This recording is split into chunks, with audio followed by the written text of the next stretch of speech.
1500 खौथि नांगौ होननानै बुङोनो डिफेन्सनि हिनजावा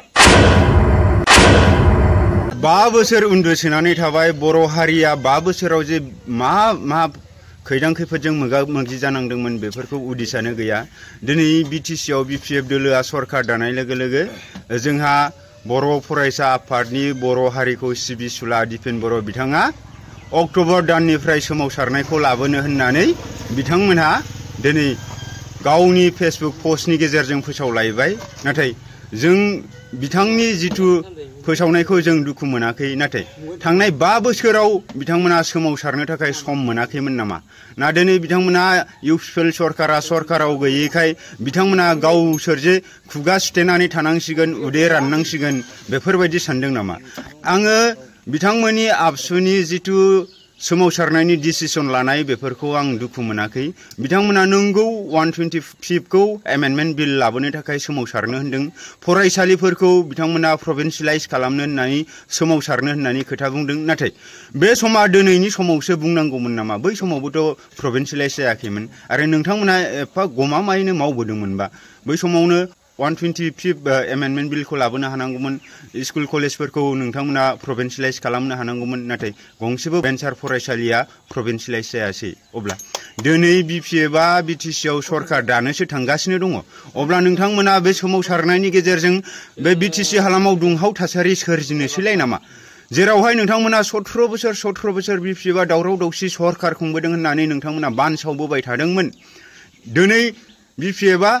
5 बोसोर नैबे 2025 मायथाइनिफ्राय 30 मायथाइसिम बिटिसि आव बिपिएफ सरकारा सरकार खुंनो थांगासिनो दं बेयावबो नोंथांमोना बेबायदिनो सोमावसारनायनि मुङाव बेबायदिनो दुंहाव थासारि सोरजिनानै बिपिएफ दोलोखौ मुं सुनोसैलाय नामा दा अब्ला जों गमामायै साननो गोनां जायो खिन्थु आं ओभारअल आबसु हिसाबै आं जेबो खोथा बुंनो लुबैया बिथांमोना माखासे एक्टिभिटिस प्ले खालामनो लुबैयो खालामथों बिथांमोना जा थांखिनि गेजेरजों खामानि मावनो लुबैयो मावनायखौ जोंबो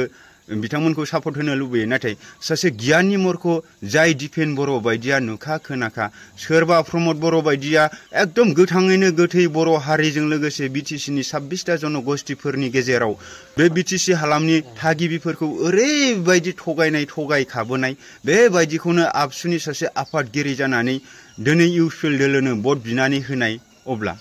बेबायदि दिपेन बर'नि सायाव जों बुंनो लुबैयो नाथाय जों साफ्रोमबो आबसुनि सोरबा वर्कार सापर्टार सोरबा मेम्बार सोरबा पर्टफलिय'आव जायखि पर्टफलिय' लानानै थाया मानो जों बिथांमोनखौ जोङो सोंखारिनो साना खिन्थु दिपेन बर' बायदि सोरबा खोरोमदाव औवारि बायदि सोरबा फनेन्द्र बसुमतारिमोन बायदि बिथांमोनखौ जों सोंखारिनो लुबैयो बिथांमोननाव गियान गैया होननानै आं बुङाखै बिथांमोननाव जथेस्थ' गियान दं थोजासे गियान दं नाथाय बिसोर बे गियानखौ फानदों सोरनो फानदों सोरबा प्रमदनो सोरबा बिजेपिनो सोरबा दिपेना गावनि हिन्जावनि डिजायारखौ फुलफिल खालामनो थाखाय फानदों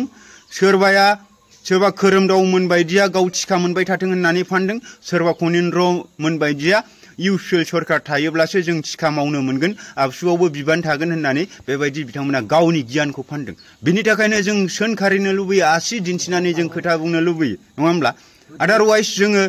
मोनसे बर' हारिनि गोथार फरायसा आफादनि सोरबा बिबानगिरिफोरखौ जोंहा सोंखारिनायनि मोन्थाय गैया आरो दिनैनि समाव बिथांमोना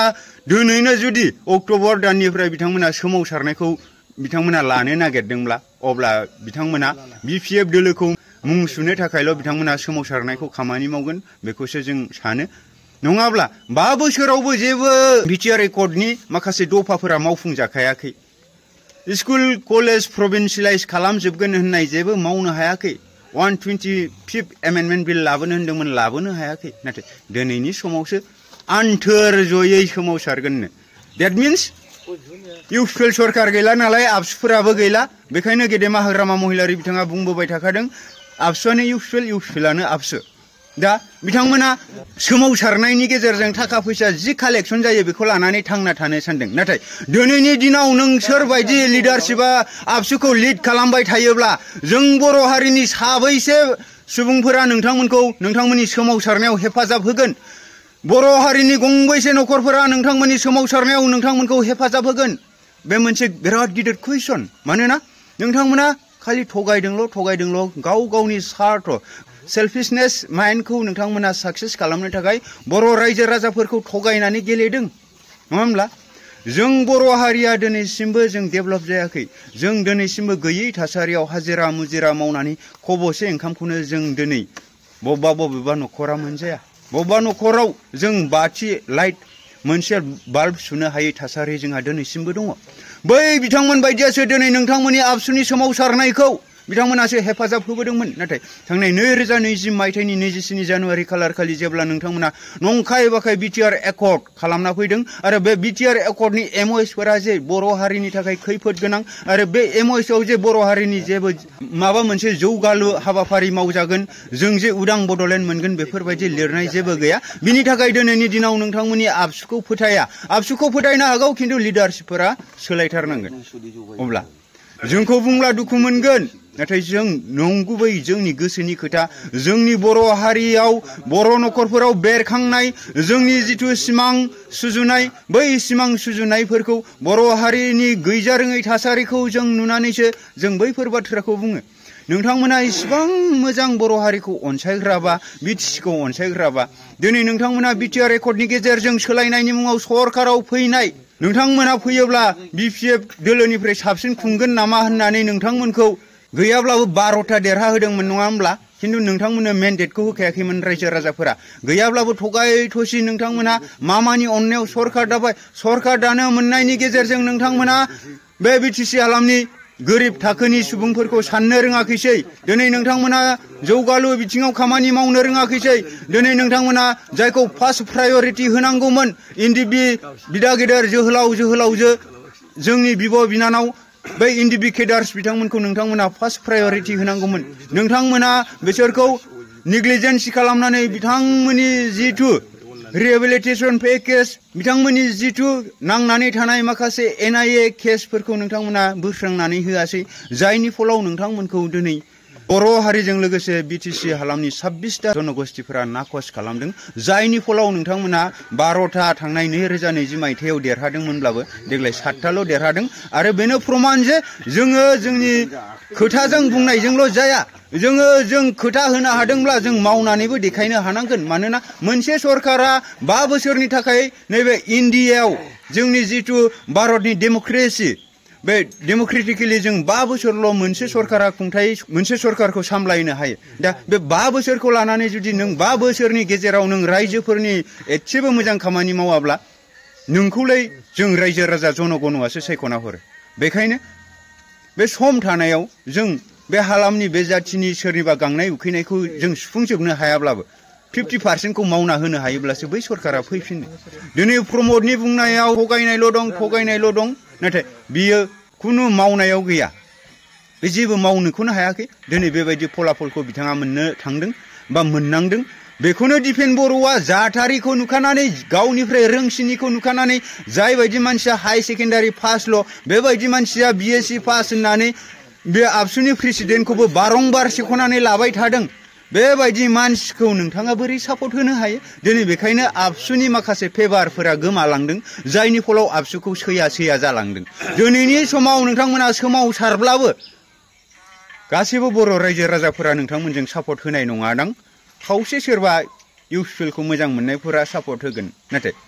जाथि हिसाबै जोंबो सोमावसारनायखौ लांनो लुबैयो नाथाय दिपेन बर'मोन बायदि थायोब्ला जोंबो सापर्ट होआ सोरबा आबसुखौ सासे मोजां लिडारफोरा लिडिं खालामनानै बिथांमोना दैदेनफैयोब्ला निस्सय जोंबो सापर्ट खालामगोन जेब्लासिम दिपेन बर' खोरोमदाव औवारि खनिन्द्र बसुमतारी मोन थागोन अब्लासिम जों सापर्ट खालामा दिपेन बर' नोंनि बे अक्ट'बर दाननिफ्राय सोमावसारफिनगोन आन्थोर गैयै सोमावसारफिनगोन होननाया जेबो ओंथि गैया जों दं नोंनि एगेन्स्टआव गसंनो जुदि नोङो आं बिबानखौ एंगारबाय आं रिजिगनेसन होबाय दिनैनिफ्राय आबसुखौ सासे मोजां सासे दैदेनगिरिया दैदेनलांदो जाय दैदेनगिरिनि गेजेरजों बर' हारिया मोनसे मोजां प्लेटफर्म मोननो हायो बा बड'फाया होलांनाय जिथु सानस्रि आरो सान्थौनि गेजेरजों उदां बड'लेण्डआ सोरजिजानो हागोन होननानै नों जुदि रिजिगनेसन होयोब्ला जों मावगोन दिपेन नोंजों आं दिनैनि समाव चेलेन्ज लानो हायो नों बायदिया हुंखार होलायग्रा हुंखार होलायग्रा बुफैदो ना दिनैनि समाव दम दंब्ला स' बर' रायजो राजाफोर सोरबा सोमावसारोना सोमावसारा बेयाव थोंजोङै हेफाजाब होनो खुनु दरखार गैया बिथांमोननि माखासे एजेन्डाफोरखौ जों नायनांगोन बिथांमोना मा खालाममारनो सानदों बेखौ जों खोनासंनांगोन अब्लासो जोङो ओंखारनो हायो सोमावसारनायाव नङाब्ला जोङो सान्दुं अखा थांनानै जोङो दै मोनलोङा ओंखाम मोनजाया जों गारि मथरजों थांगोन माब्लाबा एक्सिडेन्ट जागोन माब्लाबा पुलिस आर्मिफोरजों बुजालाबायगोन दरखार गैया साजा लानो नङा होमबा गाव गावखौ जेरा होना लानो जोंहा खुनु दरखार गैया बेबायदि दिपेन बर'आ हिनजावनो 1500 कौटि खामायनानै होनांगौनो मा मावनानै खामायना होयो हो दिपेन किन्तु आंनो 1500 कौटि नांगौ होननानै बुङोनो दिपेननि हिनजावा अब्ला